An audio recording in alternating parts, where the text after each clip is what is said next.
लग्नाची बेडी या मालिकेच्या पुढील भागामध्ये आपण असं पाहणार आहोत की मधू सिंधूला तिच्या मोबाईलमध्ये सावीचा फोटो दाखवत बोलते, ही मुलगी जर का तुमच्या हातात आली तर तुम्ही या घरातून निघून जायचं आणि रत्नपारखी सदनच्या आसपास सुद्धा फिरायचं नाही.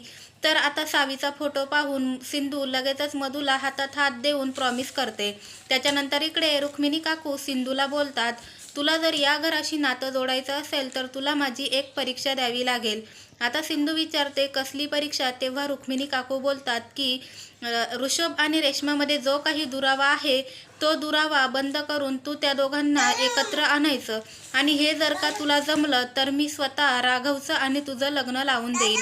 आता लगेचच सिंधू बोलते की मला तुमची अट मान्य आहे. हे ऐकल्यावरती रुक्मिणी काकूंना जरा धक्काच बसतो. आता पुढील भागात काय होणार हे आपल्याला येणाऱ्या भागातच समजेल.